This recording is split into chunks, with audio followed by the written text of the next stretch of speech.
right or wrong War of 1812 fire? Don't ask me that. Don't, don't ask me them kind of questions. All right, let me ask you this question. This will be one of the questions I'm going to ask you. Yeah. What is your name? We'll start out and I'll ask you your name. Mm-hmm. You give us your name, and you could spell it for him so that we got it right when we put it on the tape. Mm-hmm. And then give me your date of birth Mm-hmm. and where you were born. Mm-hmm. And then I'll ask you about your mother and dad Mm-hmm. and their names and your mother's maiden name.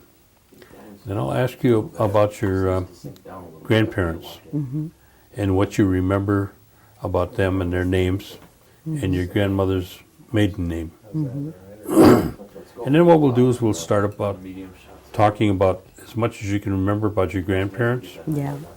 and then about your parents, and then your brothers and sisters, have you name them. Mm-hmm.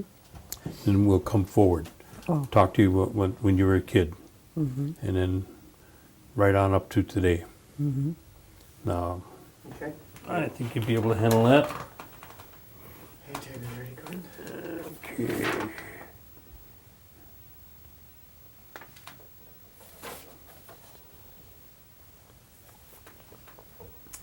Okay, Leatrice, do you want to give us your name, your date of birth, and where you were born? My name is Leatrice Powless, and my birth date is July the 12th of 28. And I was born near Seymour on Ranch Road, And what was your maiden name? Parker. Give us Spell the, your first name, please. I'm sorry. Leatrice. Leatrice. And Powless, you know how to spell that. Thanks. give us the names of your parents and your mother's maiden name. My mother's name was Cecilia Silas. That was her maiden name. And my dad's was Andrew Parker. Do you remember the names of your grandparents? My grandma was Mary Johnson, and on my mom's side, and on my dad's side it was Mary Hill, her maiden name. What about your fathers?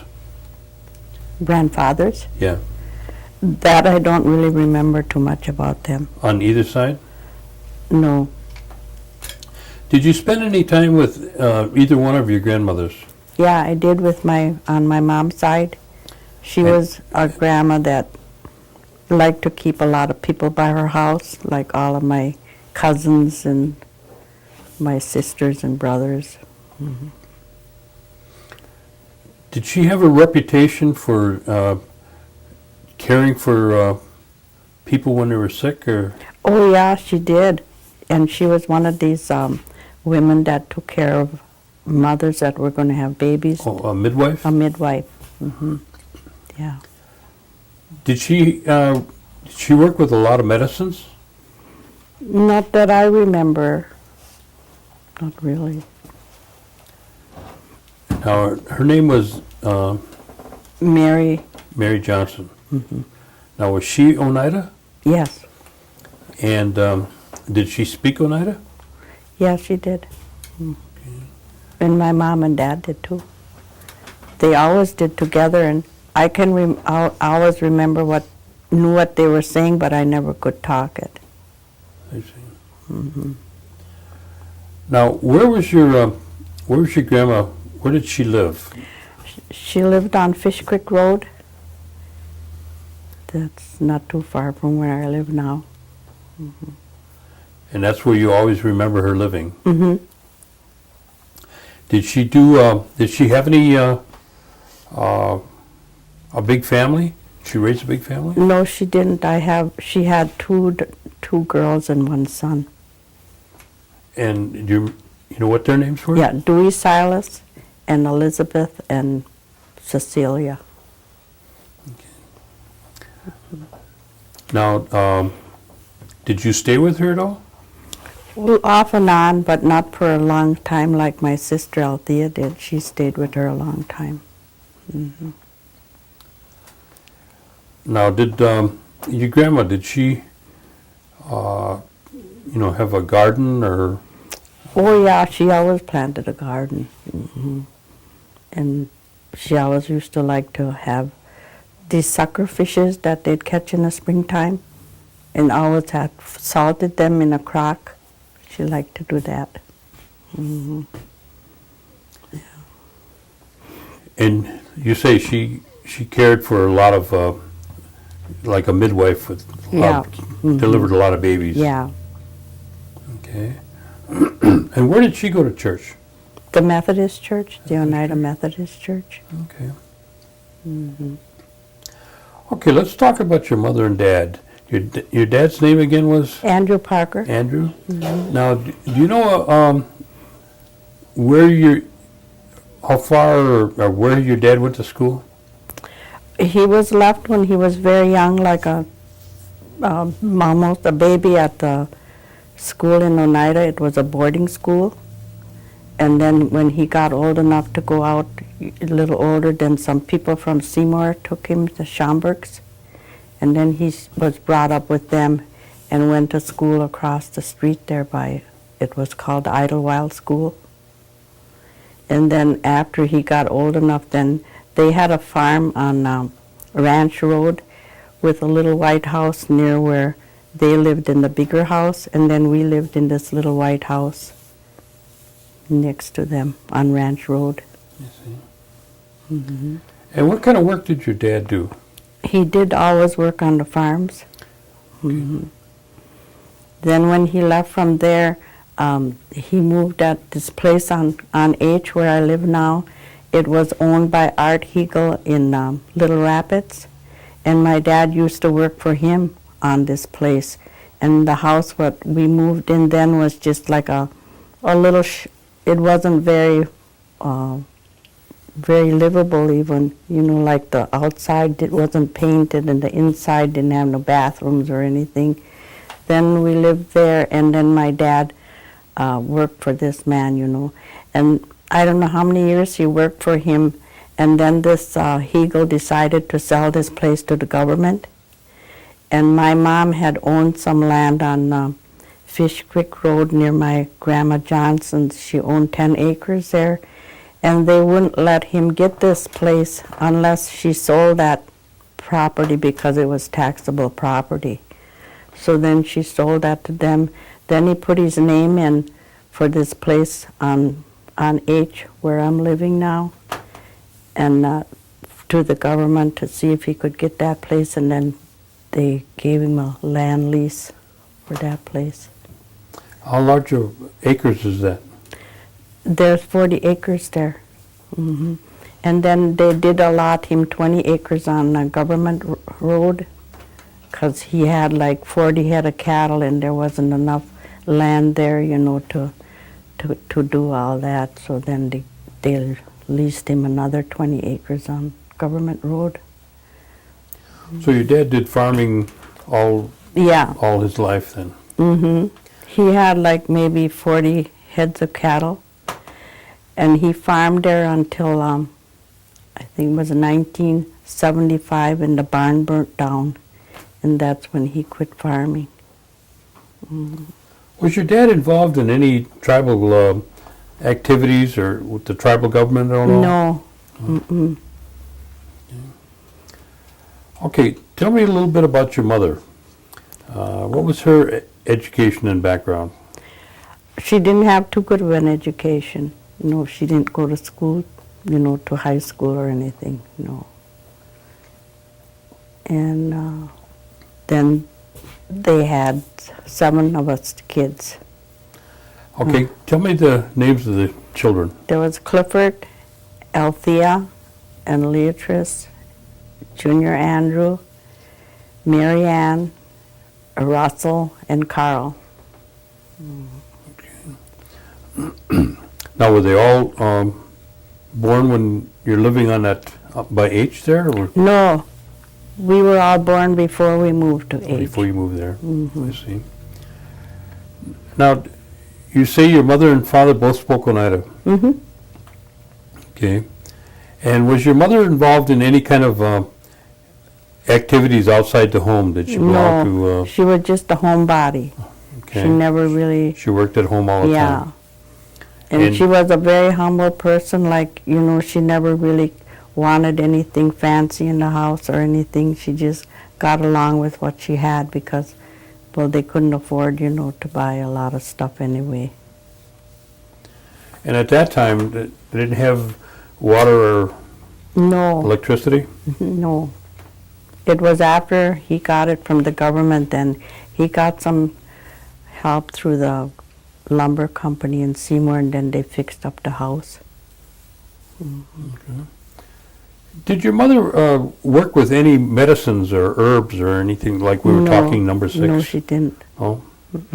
If something would happen at home, how would you take care of that if somebody got sick? Well, I don't know. Maybe she got some medicine from my grandma. I don't know where they would get it from, but all I remember is her, like, if we would get a bad cold or something, they would make this onion poultice and put it on our chest. I remember that. Yeah. Mm-hmm. Okay. Now, this was right somewhere around the time of the Depression, wasn't it? Oh, yeah. I remember a little bit of my dad working on WPA, whatever that was. I don't know. Yeah. What about transportation? Did they have, how did you get around at the time? Did you have a car? They had a car, but not a, you know, I don't know what kind it was, a real old Model T or something. Yeah. But he always had horses. Yeah. And where did you do your shopping then? Like they did it in Seymour. I don't remember the name of that store on the corner. They used to have a store in Seymour. They did a lot of the grocery shopping. Mm-hmm. In Moss's store. Mm-hmm. What? Tell me what a typical Sunday would be like at home. Mom would always make a dinner for all of us. She liked to always bake. I remember her making like maybe 7 or 8 loaves of bread in a week time, and we had a great big crock that she used to put it in. I think I still got the cover that she used to put over the top. Yeah, and then she'd make her own pies and cookies. Mm-hmm. Yeah. Did your mother do a lot of canning? Oh, yeah. Yeah, she did. You know, like beets and beans and tomatoes. Mm-hmm. What about pickles? Did you put up pickles? Oh, yeah. And sauerkraut. Mm-hmm. Mm-hmm. And then they planted this white corn. Yeah. About how many bushels of white corn would you have for a winter, do you think? Oh, that I don't remember that. How many do you generally have over a winter? Me? Mm-hmm. Well, I didn't get any last year, but the years before I used to get a lot of it, but then like I would sell a couple quarts here and there, you know, to different people. I had corn that went all over, like Hawaii, Canada, Arizona, California, all people that would maybe just come and get a couple quarts of corn. Mm-hmm. Now how do you go about deciding which ones you're going to cook and what you're going to use for planting? Is there a difference in the corn? Maybe it was a long time ago, but now that I do it, I just take what we have from other years and plant it. I see. Mm-hmm. Now I've heard them make comments about green. It's green yet. Do you have to let it age for a period of time before you use it, or? Oh yeah. How does that work? Well, the old time they'd husk the corn and then they put it over these beams or in a barn or something. That's the way my dad used to do it. You know, you braid them together and then put them over that. But like me, I did it the easy way. I I had one of these hay rack wagons, and then when we would husk the corn, we would put it level it off on there, and then I would push it in and out of the barn so the sun would get on it, and then that would dry the corn. Then after the corn was all dried, then we would shell it. How long do you let it dry? I mean, when do you tell when it's dry and it's not dry? Well, when it would come off the cob, just easy, then it's dry enough to. Then after it's dried, and then I would chaff it out in the wind, and then my husband had made these racks. It's with this mesh wire on, and like they were maybe 4 by 8 long. Then we would put the shelled corn in there and level it off in there, and then it stayed dry for all during the winter time. Okay, now if I were to get corn this year, would it be okay to cook it, or do I have to wait a time before I cook it, or wait a time before I plant it? You know, is there any special time that you wait? You mean to plant the corn? Yeah, you know, is it better to plant maybe 2 years? Let it sit for 2 years before you plant it, or not? No, it didn't make any difference to me. No. Okay. So then, green corn is just what? Corn before it's ripe. Before it's really dry, huh? Yeah. Okay. All right. All right. What about holidays at home now? What about Christmas? What would you give me a typical Christmas that you remember? Well, we never had really that much at Christmas time because, you know, didn't have the money to buy us stuff. Maybe we got $1 or something. Then my mom used to make our school clothes. Would you have a Christmas tree? Oh yeah. Yeah. What about Hoyan? Did you celebrate Hoyan? Not like they did. Some of the people did, but she'd always make donuts. Okay. Do you still make donuts? Sometimes. No. Yeah. Okay. Is there any other holidays that you remember as you were growing up? No, just our birthdays.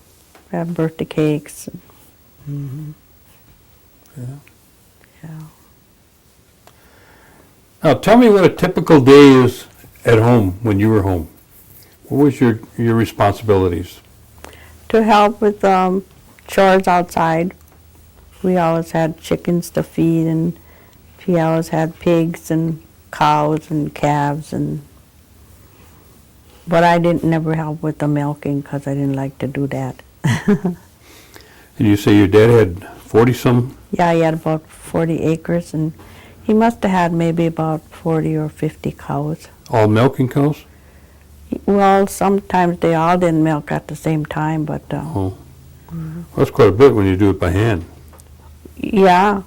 But then eventually, then he got a milking machine. Oh, did? Then he used to haul his milk to Ramos used to have a cheese factory on the corner where we live. Yeah. Then when he shut down, then he hauled his milk to Black Creek. And my mom used to make butter.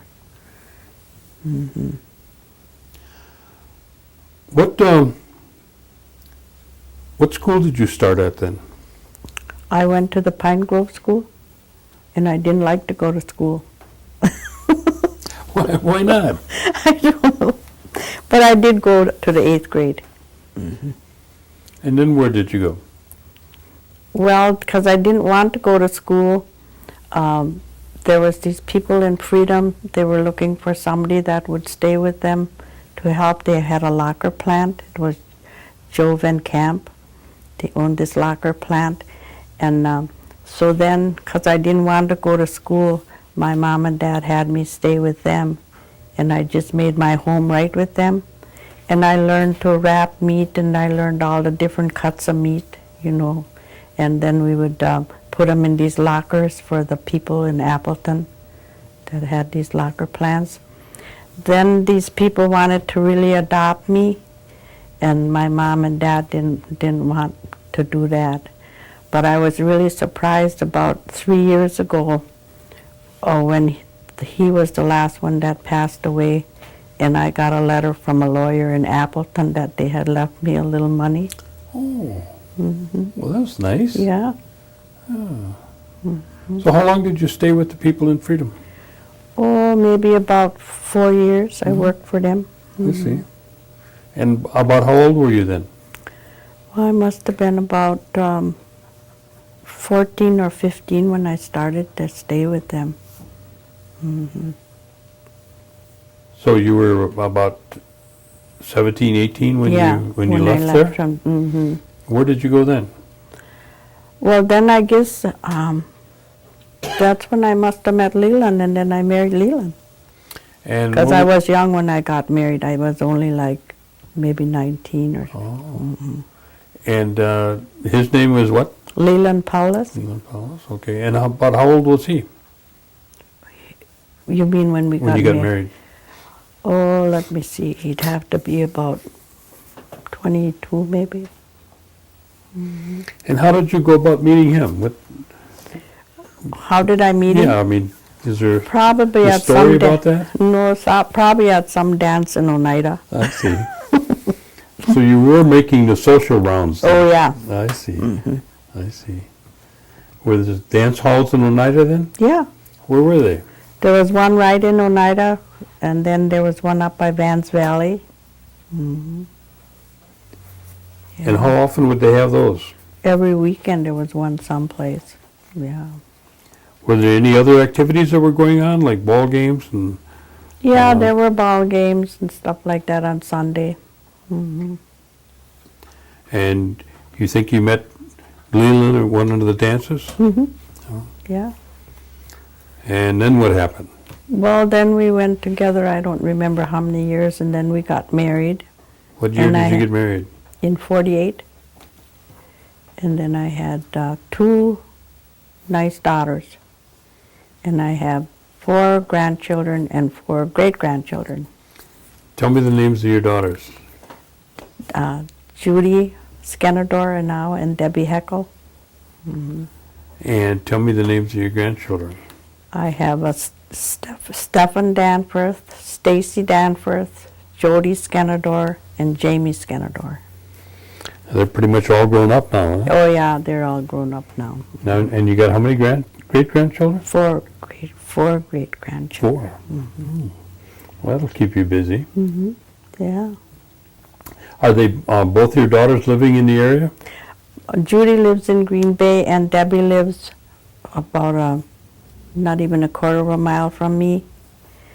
And in 2000, 3 years ago anyway, I broke my hip in January, and my daughter Debbie, she works at the Green Bay Public Service, and they left her have off a whole month, and she stayed with me. She never left me at all, and stayed right with me night and day, and I got well in no time. Yes, I always say that I had good therapy. Yeah, my girls are really nice to me. I don't know what I'd do without them. What did Leland? What kind of work did Leland do? He worked at the U.S. paper mill in De Pere, and he worked there 34 years. And he had 2 months to work, and he was going to retire. He'd have been 62 years old. And in November, the first snowfall in November that year, he went to a wrestling match at the arena, and he had a heart attack there and passed away right there. And there was one guy from Oneida, I don't remember his name, but he was walking behind him when he was going to the car, and he said he never suffered, that he died right there. Your husband liked wrestling? Yes, He liked wrestling and he liked hunting and fishing. In fact, the day that he went to the wrestling, he put his hoist up in the tree because he always got a deer hunting. And the night he went to the wrestling match, I usually used to go along, but that night I didn't. And I was making donuts when he went out of the house. And I had bought a dress just before that because we was going to celebrate his retirement.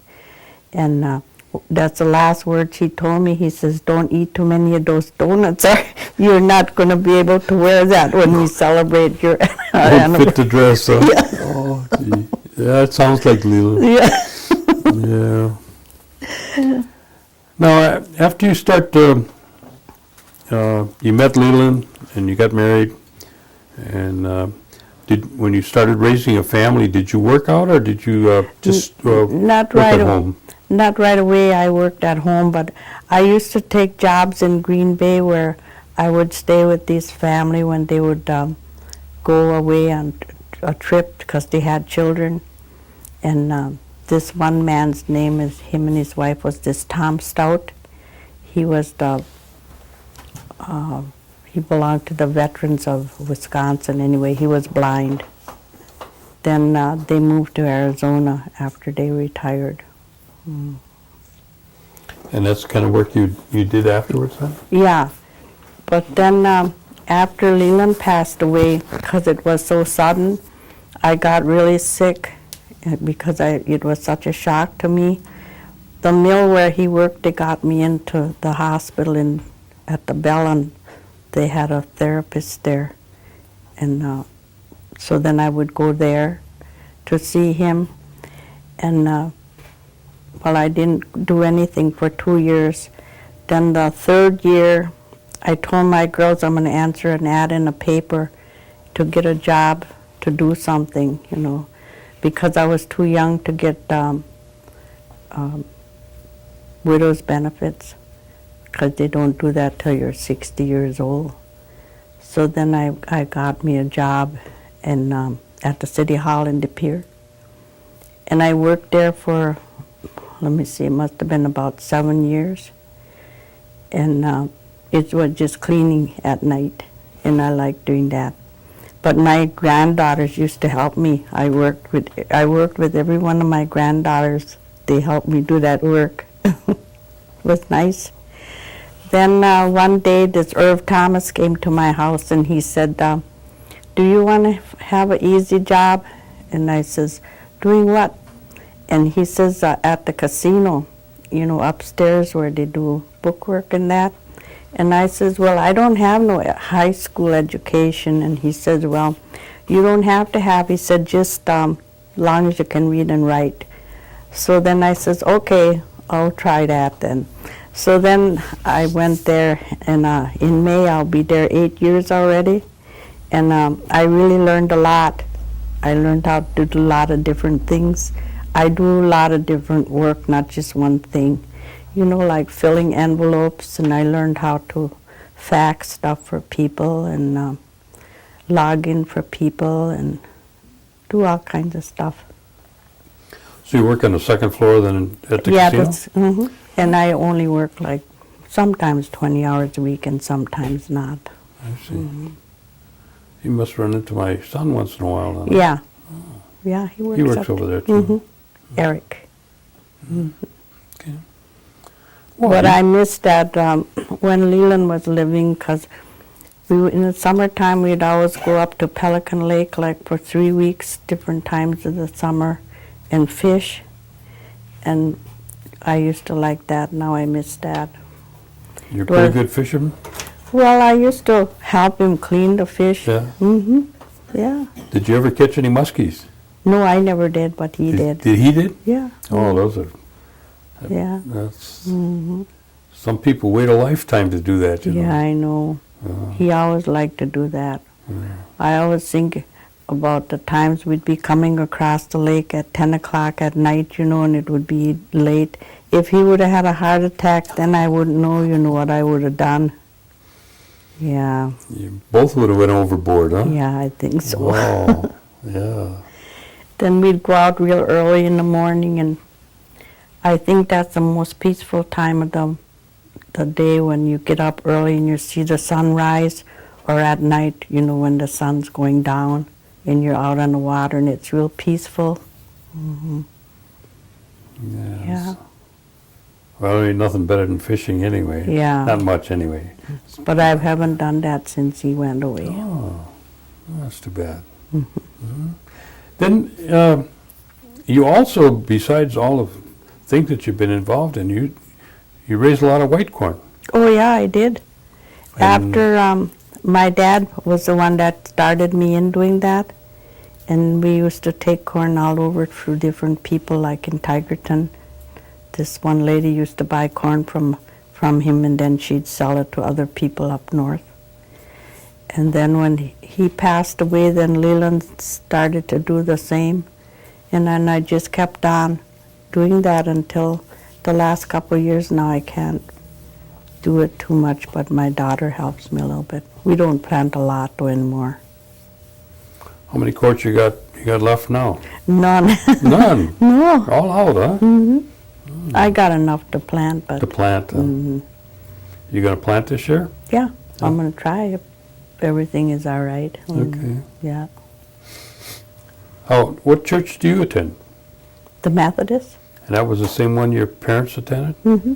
Okay. Yeah. And are you involved in any of the programs at the church, or No, you I sing in the choir? Or? no, I don't.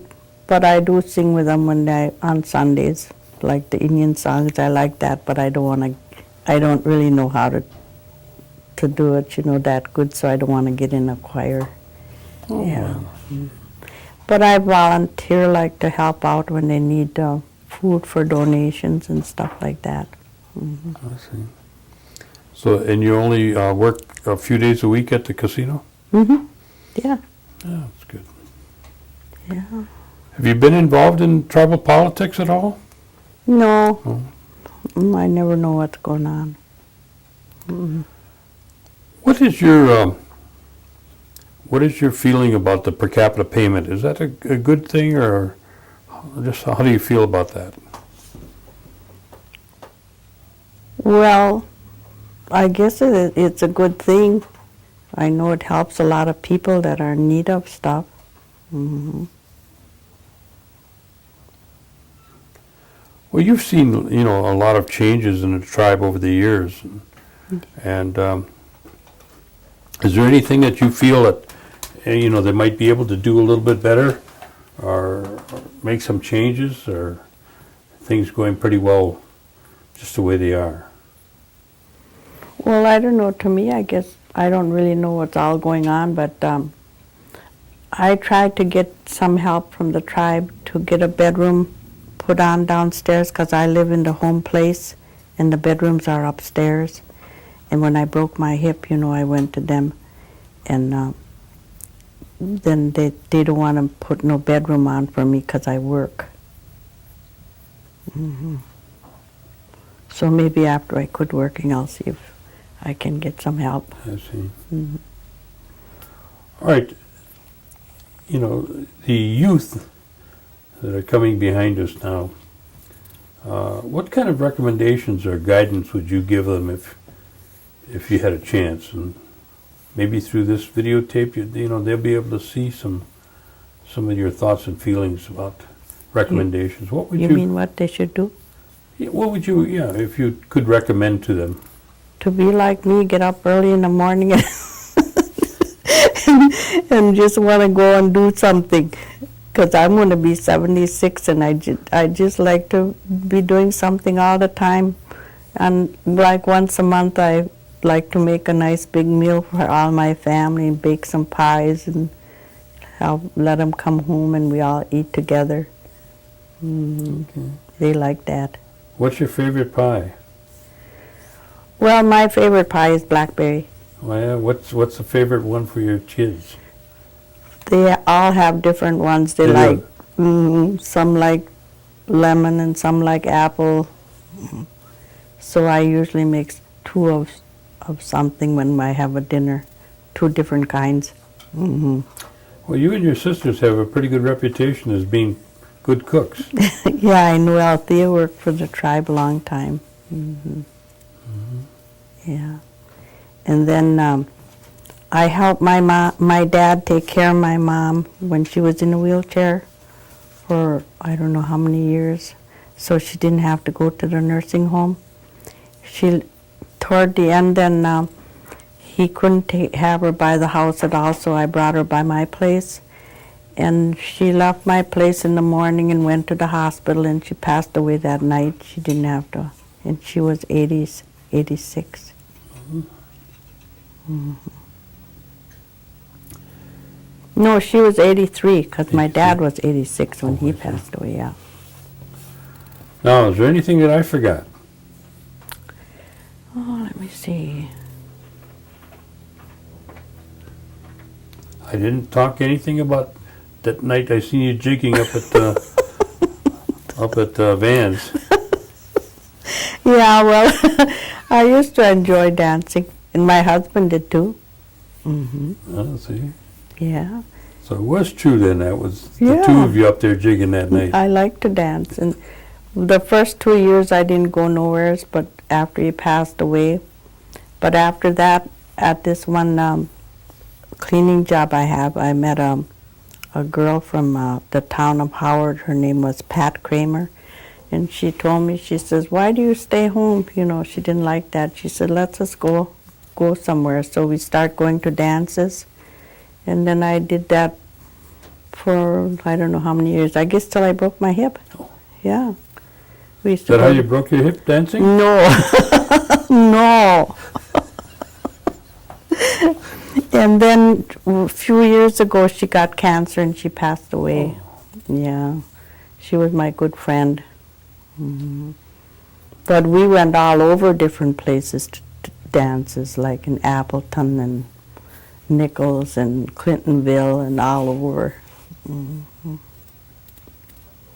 Yeah, so them days are over too, 'cause I don't do that anymore either. Slowing down a little Yep. bit, that's all. Mhm.